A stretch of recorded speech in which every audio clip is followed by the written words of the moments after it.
Herkese selamlar, kanalıma videoma hoş geldiniz. Bugün yeni bir videoyla karşınızdayım. Videoyu keçməzdən və kanala destek olmaq üçün abunə ola bilərsiniz. Videomu bəyəndisə like ata bilərsiniz. Həmçinin dostlar, Telegram kanalımıza hər birinizi gözləyirəm. Burada səhmlər və kriptovalyutalar haqqında məlumatlar, alış-satış siqnalları, həmçinin şəxsi analizlərimi paylaşıram və müzakirə qrupunda bunları müzakirə edirik dostlar. Linki şərhlərdə olacaq. Hər birinizi gözləyirəm. Gəlin videoyu keçək.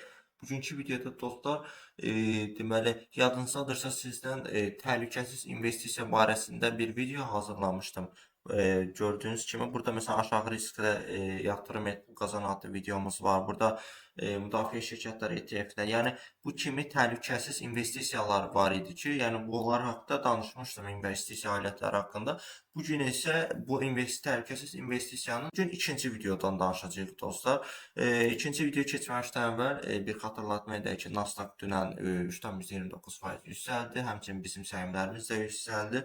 Və demək olar hal-hazırda sizlərə belə bir məlumat verim ki, hal-hazırda portföyüm da ümumi olaraq deməli 2 səhim deməli təxmini portföyümdə 6-7 səhim varsa, bunların ikisi zərərdədir. Yəni demək olar çoxunda müsbətə çıxdıq dünənki sıçrayışdan sonra. Bu yaxşı haldır və bu sıçrayışın davam etməsini gözləyirəm. Niyə? Çünki bugün SpaceX-in də bir deməli halka açıq şəkildə satışı olacaq. IPO-su oldu, IPO oldu. Sadəcə IPO-da təbii olaraq ABŞ-dan iştirak etmək daha mümkündür, nəinki digər ölkələrdən. Lakin bugün açıq bazarda satışa buraxılacaq. Almağı məsləhət görürəm, xeyr məsləhət görmürəm. Çünki hal-hazırda zirvədən buraxılacaq. Yəni zirvədən satışa çıxacaq. Bu zirvə düşəndən sonra, sabitlənəndən sonra qiymət bu zaman iştirak etməyi alışlarda məsləhət görürəm hardasa.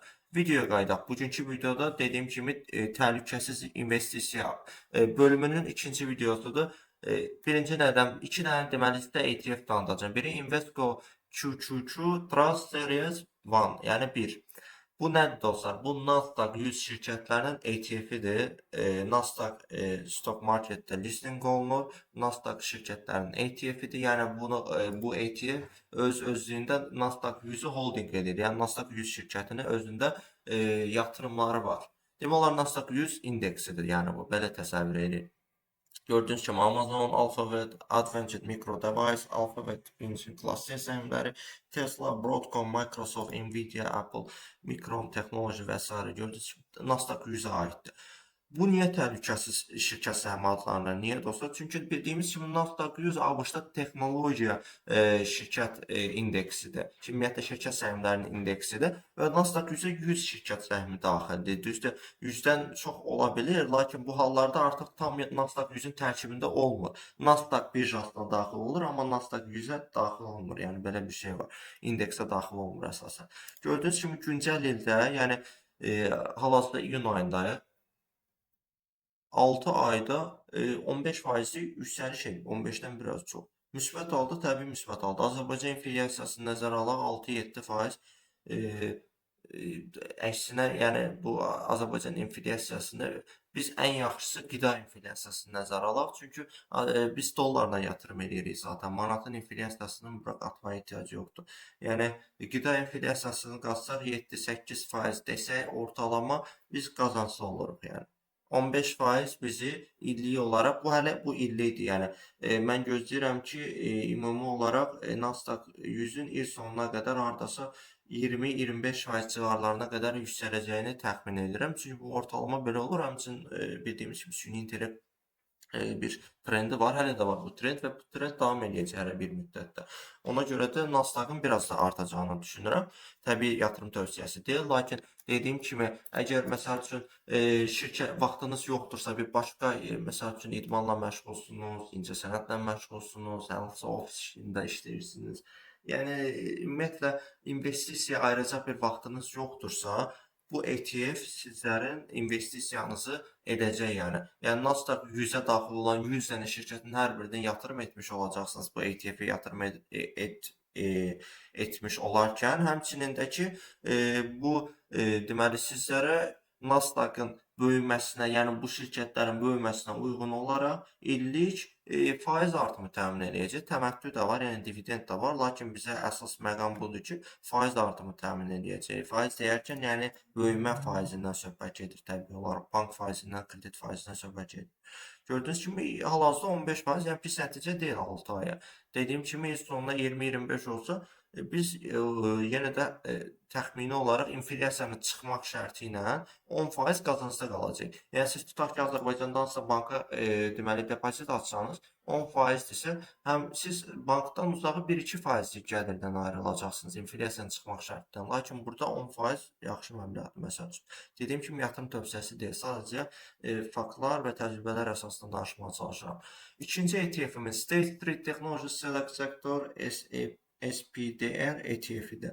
Bu nədir? Bu New York birjasında listinq olunan deməli New York birjasının texnologiya səhmləridir. Bəli, bu da texnologiya səhmləridir, lakin bu Nasdaq 100 indeksinə bağlı deyil. Bu ümumi texnologiya səhmləridir. Gördüyünüz kimi bu güncəl ildə 25% qazanc verib. Bu Nasdaqdan daha yüksək qazanc verir. Çünki Nasdaq 100-dən fərqli olaraq bu həm New York birjasında, həm də Nasdaq birjasında olan texnologiya səhmlərini özündə cəmləşdirir. Möhtəşəm ETF-dir təbii olaraq. Gördüyünüz kimi güncəl ildə 25% net dəyər artışı edib və artım etməyə böyük ehtimal davam edəcək. Dediyim kimi yatırım tövsiyəsi deyil heç biri. Məsələn, burada gördüyünüz kimi Micron Technology, AMD, qısaca deyim, Broadcom, Intel, Cisco System, Lam Research Corporation, Applied Materials və s. gördüyünüz kimi texnologiya şirkət səhmləri var burada. Bu əsasən %100 texnologiyadırsa, bunu Nasdaqı belə təsəvvür edin ki, bu da %100 Nasdaq indeksidir. Yəni Nasdaq 100 harda yazsanız çıxacaq. Yəni burada da baxın, məsələn, bu Nasdaq 100-dür. Bu Nasdaq 100 indeksi bu ETF-ə bağlıdır. Nasdaq 100 nə qədər tərpənsə, bu ETF də bu qədər tərpənəcək. Gördünüz ki, 15.65, 15.37. Biraz fərq var, çox az. Amma demək olar eynidir.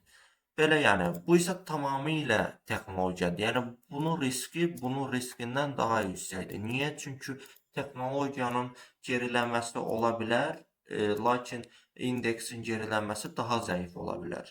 Belə deyim dostlar, daha çox qazandıran daha çox itirə bilər, yəni itirə bilərsiniz. Daha çox qazansanız daha çox itirə bilərsiniz. Daha az qazansanız daha az itirə bilərsiniz. İnvestisiyanın məqsədi bundan ibarət. Lakin dediyim kimi, yəni texnologiya şirkətlərinə əgər ümumi olaraq ayrı-ayrılıqda bilmirsinizsə, analiz bacarmırsınız, alış-satış etməyi bilmirsiniz, hardan alaq, hardan sataq, necə alaq, necə sataq, uzun müddətli saxlasaq, udarıq, uduzmarıq, bu kimi söhbətləri kənara qoymaq istəyirsinizsə, texnologiya səhmləri olan ETF-ə investisiya etmə şansı sizlərə verilir. Bu qədər. Yəni bu ETF-ə buna görə yatırım edə bilərsiniz. Nəticə etibarilə investisiya etmə risklidirmi? Risklidir. Yəni riski götürə biləcəksinizsə yatırım edin. Məsəl üçün ABŞ-ın yəni nə mənada risklidir? Nasdaq 100 indeksinin sizə deyim ki, batma ehtimalı ABC-ın parçalanma ehtimalına bərabərdir. Texnologiya indeksinin də, yəni bu ETF-in də batma ehtimalı təxmini olaraq ABŞ-ın daş dövrünə qayıtma ehtimalı. Düzdür, ABŞ daş dövründə yaranmayıb, 18-ci əsrdə yaranıb. Belə deyə 18-ci əsrə qayıtma ehtimalı kimi bir şeydir. Yəni bu kimi müqayisələr edirəm ki, başa düşəsiniz. Bugünlük video bu qədər dostlar. Video bəyəndinizsə like edə bilərsiniz. Kanala bəyəndinizsə abunə ola bilərsiniz. Şərhlərdə suallarınızı verə bilərsiniz. Sağ olun, qalın. Gələcək videolarda görüşəndə.